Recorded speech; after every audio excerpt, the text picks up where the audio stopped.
জন্মলগ্ন থেকেই পাকিস্তান ছিল আফগান তালেবানের সবচেয়ে ভালো বন্ধু। তালেবান সরকার গঠন হওয়ার পর যে তিনটি দেশ তালেবান সরকারকে প্রথম স্বীকৃতি দিয়েছিল তার মধ্যে একটি ছিল পাকিস্তান।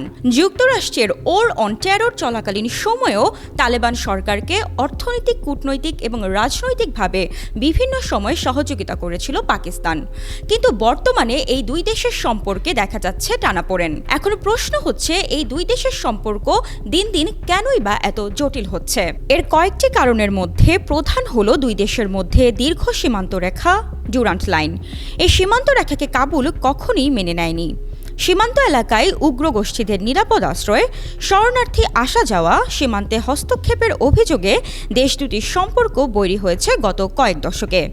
এছাড়াও 2021 সালে তালেবান পুনরায় আফগানিস্তানের ক্ষমতা নেয়ার পর এই সম্পর্ক কখনো সতর্ক অবস্থানে থেকে ইতিবাচক হয়েছে, আবার কখনো প্রকাশ্যে শত্রুভাবাপন্ন হয়ে উঠেছে।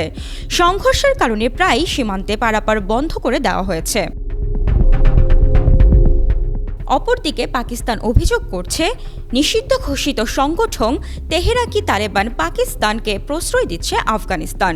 যদিও আফগানিস্তান এটিকে অস্বীকৃতি জানিয়েছে এবং তারা বলছে অন্য দেশের নিরাপত্তা বিঘ্নিত হচ্ছে এমন কোনো কাজে আফগানিস্তানের মাটি ব্যবহার করা হচ্ছে না। তাই দুই দেশের মধ্যে বর্তমানে যে উত্তেজনা বিরাজ করছে তা মূলত পারস্পরিক অভিযোগ এবং প্রতিশোধেরই বহিঃপ্রকাশ।